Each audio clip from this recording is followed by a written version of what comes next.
I've been asked by several people to do a video on the upgrades that I've done to my boat. So we're going to give a go at it, see if I can remember them all, and see if I can make it an interesting video. Probably won't be, but anyhow, here's a recap of all the upgrades I've done on the boat. These are the shark eyes that replace the incandescent lights.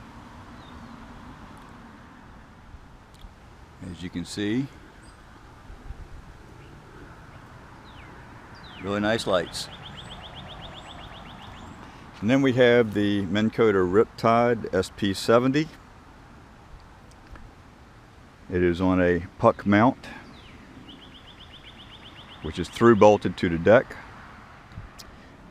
There's the puck, and you can see the old trolling motors mounts, which have been filled in with 4200. All right, this is the pedestal chair.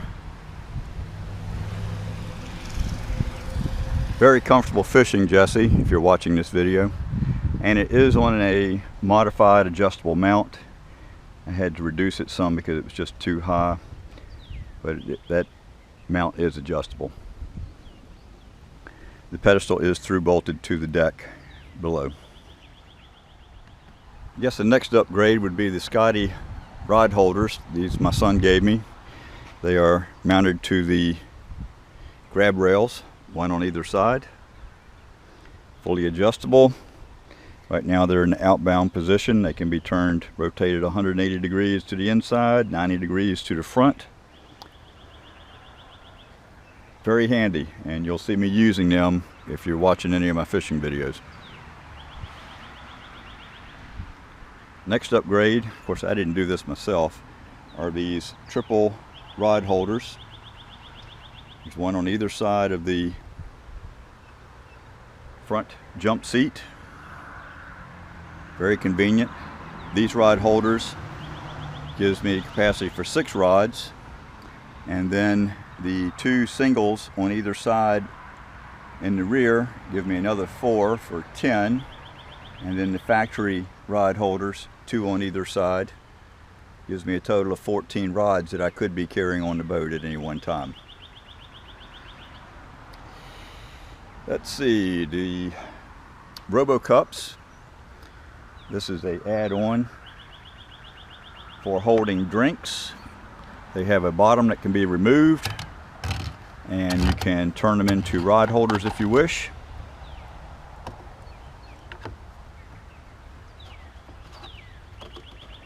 There's a very strong stainless steel spring clamp, you can see it here, that attaches onto the grab rail. Still working from front to back. A previous owner upgraded the fuel vent on the boat, and I did pull the access hatch on the inside, and it does have the proper loop in it so that water spray washing the boat, high waves on the water will not push water into the fuel tank. I guess the next upgrade would be these LED lights. I replaced the original courtesy lights with these. They are quite bright at night in the dark, maybe a little bit too much, but I'm getting older and it's nice to be able to see at night. Okay, this is my stick pin anchor system. It is a kingpin anchor, 2 parts, stainless steel fittings, and you can see that I have made some PVC socks for them. That's so that these metal fittings don't tear up the floor, and I keep this in place when I'm going out in an area where I can use them with these Velcro straps that I picked up at West Marine. We're going to get to the VHF radio in just a minute, but here you can see my makeshift antenna mount. I got this adjustable mount here so I could lay the antenna down. This is a 6 dB gain antenna, but because of its base I had to come up with a contraption to mount it on here.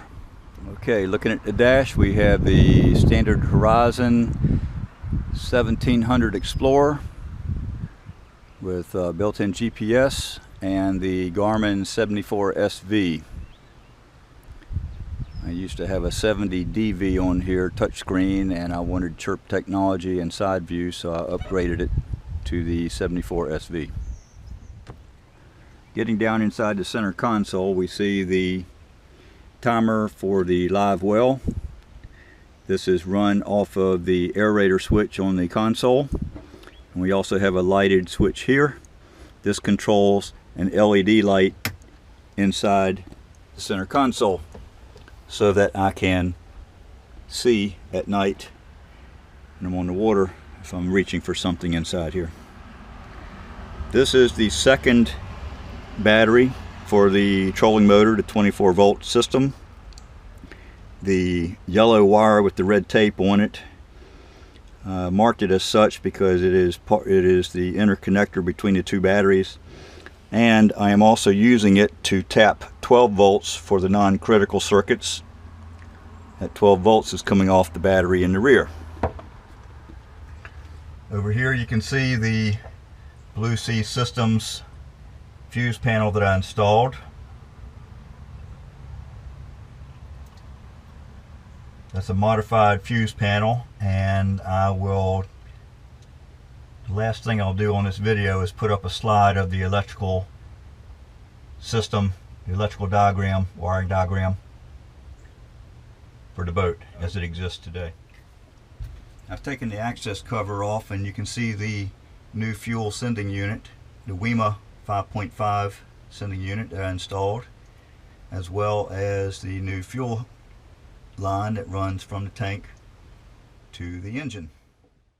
I've already mentioned the single rod holders, 2 of them installed on the front wall of either side of the rear compartments. These 2 in front of the live well on the port side. Looking at this thing backwards and having to think. And there are the 2 that are installed in front of the battery compartment on the starboard side of the boat. You can also see my Pro Sport 20 Plus 3-bank battery charger mounted on a portable board. I did not want it permanently mounted due to trying to keep some of the weight out of the boat, and also not being able to find a convenient place to mount it where I could charge all 3 batteries. Now we are going to take a look inside of the battery compartment.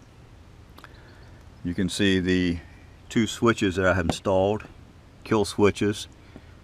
This is the main battery and the backup crank battery switch, off, on, or both.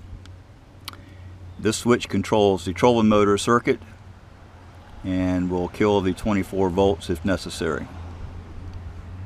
Here we have the 30 amp circuit breaker, which is handling the critical accessories powered up in the center console.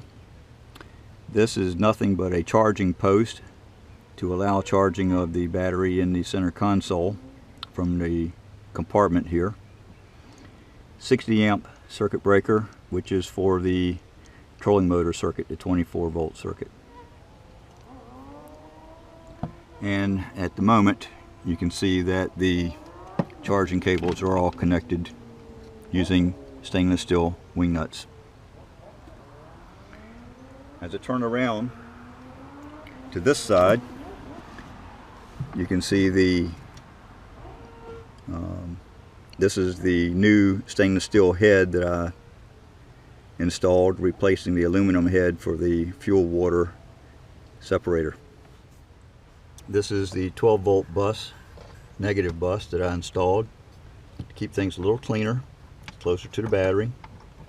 It's easier to hook things up here.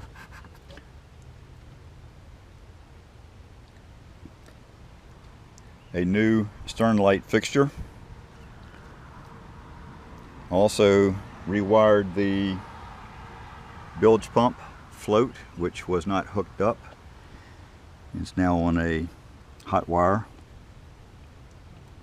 feeding right off of the crank battery critical circuit. And one other thing I want to show you, and see how I can do this. If you look under here, you will see an LED strip. These lights are wired into the stern light so that when the stern light or anchor light is on, this strip turns on also. I've checked it. There's no light leakage when this hatch is closed, but it allows us to see inside here if we need to be working. And it also helps when I get home in the evenings after a boat trip to be able to see to connect up the charger banks. There's the light. This is the GT51 transducer. It's hanging off the back of my boat, which is working with the 74 SV chart plotter. It is a monster, but it gives me fantastic information. Overkill for this size boat, really, and most of the areas that I fish in. But when I do have a real calm day and can get out to 200 feet of water out through Caesar Cut, it comes in handy finding the wrecks. On the trailer, I've got LED lights all the way around. In addition to the LEDs, I have upgraded the tires to load range D, and this past year I replaced the undercarriage, axle, springs, hubs, and should be good for many, many more years. I have added a safety chain and a spare tire carrier.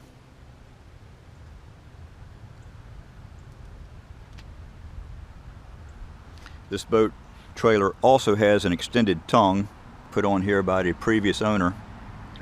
The tongue on this trailer is 8 feet long.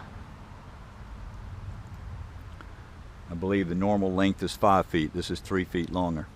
This really helps in a shallow water launch and for keeping a tow vehicle a little bit further away from the salt water, which is what I predominantly fish in. Some of the other upgrades that I am considering, I haven't gotten around to them yet, is a courtesy light in the very rear of the boat here. I'm not sure whether I would want to install it on the battery compartment or the live well side. I would also like to have a live well light so that I can see any bait that are in the live well at night, shrimp, pilchards, whatever. And you might have noticed the crazing on the center console windshield. I would like to replace that one of these days. It will be done. And I guess last would be dual voltage gauges that would also monitor the backup battery for 12 volts and also the 24 volt system's voltage. This is the wiring diagram for the boat as it currently exists. I had to convert it from a PDF format to be able to import it into this video, and it did not come through very clear. If you're interested in seeing a legible copy of it, let me know in the comments below. Alright, so that's a wrap of the upgrades that have been done to my 2002 model year Key West 1720. Maybe they will inspire you to make some to your own model, whatever boat you have. If you have any questions on how I did this, leave a comment and I'll respond back. I want to thank you for watching, and as always, wishing everybody bent rods and tight lines.